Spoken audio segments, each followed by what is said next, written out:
everyone. Welcome back to our YouTube channel CS Ansar and this is CS Stuti Mahajan. तो आज के session में हम discuss करने जा रहे हैं cash deposit limits in saving accounts. Let's see.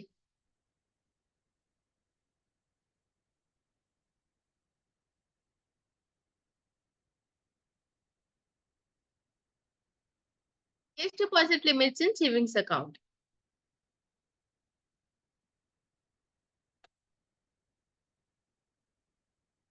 Most of us have a savings account in some bank. One or the other of our saving accounts are linked to UPI. And sometimes we use this account to deposit the cash and sometimes we use this account to withdraw a large amount at once. Basically सब लोगों के पास savings account रहता है. ठीक है. तो saving account को हम लोग यूज करते हैं या तो उसके अंदर कैश डिपॉजिट भी करवाते हैं या फिर हम वहां से कैश को विड्रॉ भी करवा लेते हैं. अब अगर हम बात करें कैश की कि कैश को डिपॉजिट करने की या फिर कैश को विड्रॉ करने की, तो उसके लिए हमारी इनकम टैक्स के अंदर कुछ गाइडलाइंस हैं जो कि हमें फॉलो करनी है. इसी वजह से क्योंकि आज की डेट में हम लोग अपने सारे के सारे सिस्टम को डिजिटल ट्रांजेक्शन्स के अंदर कन्वर्ट कर रहे हैं, तो कैश ट्रांजेक्शन जो है वो बहुत ही कम हो गई है. लेकिन फिर भी अगर आप कोई कैश ट्रांजेक्शन करते हो और कैश को डिपॉजिट करते हो अपने अकाउंट के अंदर या फिर कैश को विड्रॉ करवाते हो, कैश में विड्रॉ करवाते हो अपने अकाउंट से, तो उसकी क्या लिमिट्स हैं वो आपको पता होनी चाहिए कि ताकि आपके पास इनकम टैक्स का नोटिस ना आए. अगर हम बात करें इसके रूल्स की, do you know that there are some rules in this regard which come under the rules of the income tax department, so it is important to follow these so that you don't get any trouble. कि आपके पास जो भी income tax department ने rules issue किए हुए हैं cash को deposit करने के या फिर कैश को विड्रॉ करने के, उन रूल्स को फॉलो करना बहुत जरूरी है. एक्चुअली डिपार्टमेंट ने कुछ रूल्स निकाले हुए हैं जिसके ऊपर की कैपिंग की हुई है कि इससे ज्यादा कैश डिपॉजिट नहीं कर सकते हो आप, इससे ज्यादा कैश विड्रॉ नहीं कर सकते हो. इनकेस अगर आपने इससे ज्यादा कैश डिपॉजिट किया तो उस केस में क्या होगा. Under the income tax rules, there is a cap on cash deposit in the savings account. That is how much cash one can deposit in a bank account in a particular period. And this capping has been introduced to keep a tab on the cash transaction. Basically, cash transaction को कम से कम करने के लिए, cash transaction को control करने के लिए ये जो capping introduce की गई है. This way, money laundering, tax evasion, and other illegal financial activities can be prevented. इससे क्या होगा कि जो भी मनी लॉन्ड्रिंग है या टैक्स इवेजन है, अदर इलीगल फाइनेंशियल एक्टिविटीज को प्रिवेंट करने के लिए, बेसिकली गवर्नमेंट का टारगेट क्या है कि बहुत ज्यादा जो भी हमारा सिस्टम है वो उसको डिजिटाइज किया जाए. ठीक है. डिजिटल सिस्टम के ऊपर लेके आने के लिए कैश ट्रांजेक्शन्स को कंट्रोल करना बहुत जरूरी है. तो कैश ट्रांजेक्शन को कंट्रोल करने का वन ऑफ द वे क्या है कि कैश जो आप सेविंग अकाउंट के अंदर डिपॉजिट करवा सकते हैं उसके ऊपर एक कैपिंग कर दी गई है. तो अगर हम इस कैपिंग की बात करें, you can deposit up to ₹2 lakh in a day as long as you don't do it to open. तो आप कैश जो डिपॉजिट कर सकते हैं वो है ₹2 लाख एक दिन के अंदर. And you just remember that the cash deposit limit in savings account in a financial year is ₹10 lakh and you must not cross that amount. एक साल के अंदर जो कैश डिपॉजिट करवा सकते हो आप सेविंग्स अकाउंट के अंदर वो है 10 लाख तक. ठीक है. तो एक दिन के अंदर जो मैक्सिमम ट्रांजेक्शन कैश डिपॉजिट करवा सकते हो वो है 2 लाख एक अकाउंट के अंदर, और एक साल की अगर हम बात करें तो 10 लाख तक ही आप एक सेविंग्स अकाउंट के अंदर डिपॉजिट कर सकते हैं. इसी के अंदर अगर मैं बात करूं सेविंग्स अकाउंट, एक पर्सन आजकल जितने भी सेविंग्स अकाउंट है आपके वो सब लिंक्ड है आपके पैन के साथ. ठीक है. तो सेविंग्स अकाउंट की अगर हम बात करें, अगर एक पर्सन के एक पैन के ऊपर उसने 10 सेविंग्स अकाउंट ओपन किए हुए हैं तो वो 10 सेविंग्स अकाउंट का अमाउंट ही टोटल क्लब कर दिया जाए. ओके. सेविंग्स अकाउंट ये नहीं है कि आप कहो कि मैं एक अकाउंट के अंदर एक सेविंग्स अकाउंट है उसमें 10 लाख कर लूं, दूसरा सेविंग अकाउंट है उसमें भी 10 लाख कर लूं, और अगर मेरे 5 सेविंग्स अकाउंट है तो हम उसमें 50 लाख की लिमिट आपको मिल गई. ऐसा नहीं है. आपका सेविंग अकाउंट जो है वो पैन के साथ लिंक्ड है तो एक पैन के ऊपर जितने भी सेविंग्स अकाउंट है उसको एक ही कंसिडर किया जाएगा. तो टोटल उसके अंदर एक साल में 10 लाख से ऊपर ट्रांजेक्शन जो है वो डिपॉजिट आप नहीं कर सकते. अब लेट अस सपोज आपने अगर उससे ज्यादा कर दिया, what will happen if you cross the cash deposit limit in savings account per month. अगर आपने कैश डिपॉजिट की लिमिट को सेविंग्स अकाउंट के अंदर क्रॉस कर दिया तो उस केस में क्या होगा. If you cross the cash deposit limit in savings account, the banks are required to report the excess transaction to the income tax department. जैसे ही आपके ट्रांजेक्शन आपने 10 लाख से ऊपर डिपॉजिट कर दिया बैंक के अंदर, तो उस केस में बैंक्स रिपोर्ट करेंगे। बैंक से जो रिपोर्टिंग जाती है उसमें वो रिपोर्ट करेंगे एक्सेस ट्रांजेक्शन्स की, कि इस पैन के अंदर जो है, इस सेविंग्स अकाउंट के अंदर 10 लाख से ऊपर की ट्रांजेक्शन हुई है, 10 लाख से ऊपर का कैश डिपॉजिट हुआ है। There are certain things that you must keep in mind regarding the cash deposit limit in savings account के अंदर। जो आपको पॉइंट्स ध्यान रखना है वो कौन से हैं? Crossing the cash deposit limit in savings account per day. अगर आपने 2 लाख से ज्यादा कर दिया जनरल कैटेगरी के लिए, और सीनियर सिटीजन के केस में अगर आपने 5 लाख से ऊपर कर दिया, is considered a large deposit. उसको एक लार्ज डिपॉजिट जो है वो कंसिडर किया जाएगा। The IT department will contact you through the email or SMS to furnish the details about the source of income. क्या होगा अगर आपने 2 लाख से ज्यादा कर दिया एक दिन के अंदर, और पूरे साल के अंदर अगर आपने 10 लाख से ज्यादा कर दिया, तो उस केस में जो बैंक है वो इंटीमेट कर देगी डिपार्टमेंट को कि इस पैन के अंदर, इस सेविंग्स अकाउंट के अंदर 10 लाख से ऊपर का कैश डिपॉजिट हुआ है। इनकम टैक्स डिपार्टमेंट क्या करेगा, आपको मेल कर देगा या फिर SMS कर देगा कि ये जो सोर्स ऑफ इनकम है आपका कहाँ से आया है। To deposit more than rupees 50,000, you will have to show your PAN card details if it is not already provided to the bank.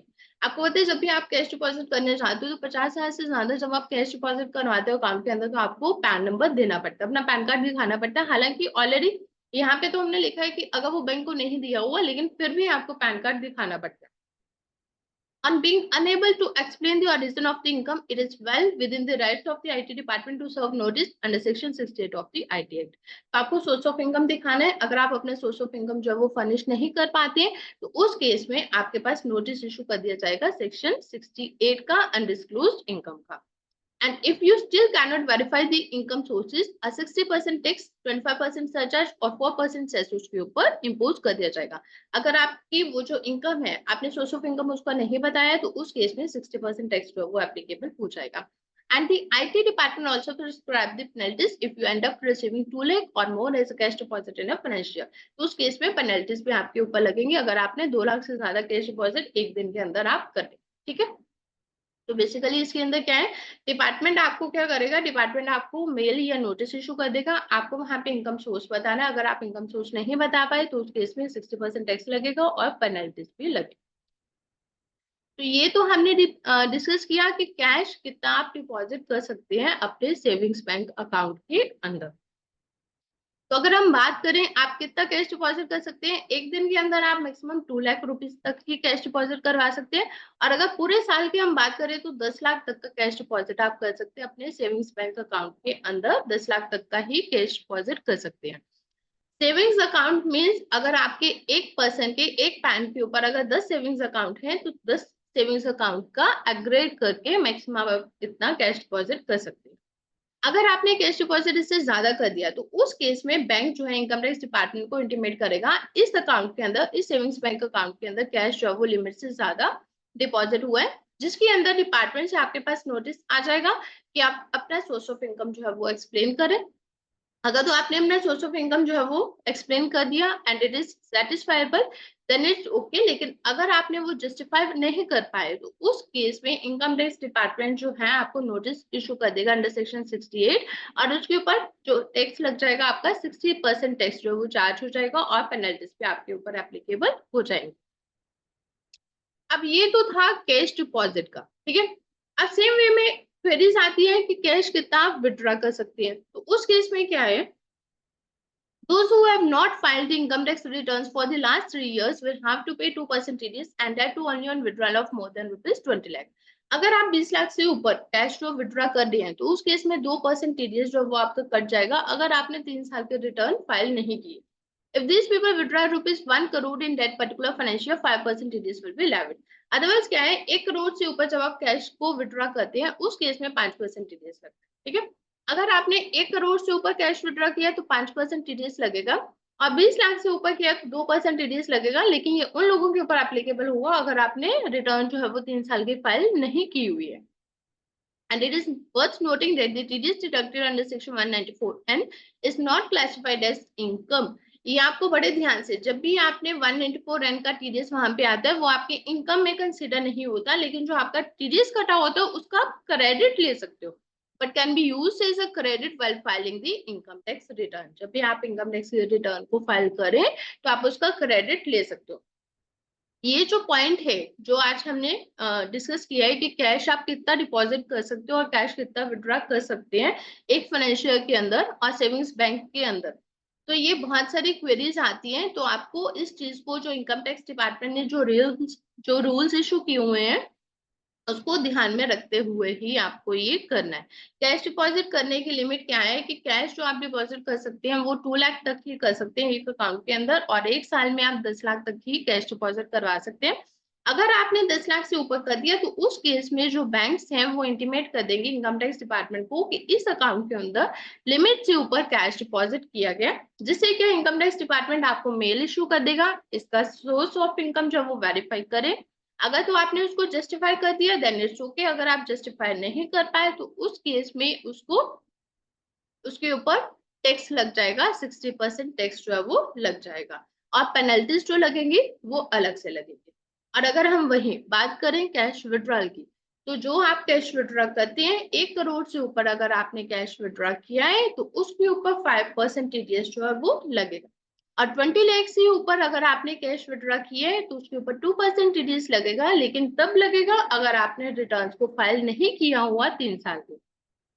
बहुत सारी क्वेरीज आती है कि हमने कैश विड्रॉ किया है, इतना विड्रॉ किया और उसके ऊपर टीडीएस जो है वो कट गया है, तो आपको ये देखना है। और अगर आपका बैंक ने गलत टीडीएस काट दिया है तो उस केस में आप बैंक के पास जा सकते हो, क्योंकि अगर आपने 1 करोड़ से ऊपर कैश विड्रॉ किया है तभी 5% टीडीएस लगेगा, और 20 लाख से ऊपर अगर आपने विड्रॉ किया है तो 2% टीडीएस तब लगेगा अगर आपने रिटर्न फाइल नहीं की हुई है। लेकिन अगर आपने रिटर्न फाइल की हुई है तो उस केस में 1 करोड़ के ऊपर ही कैश विड्रॉ करने के ऊपर आपके ऊपर टीडीएस जो है वो लगेगा।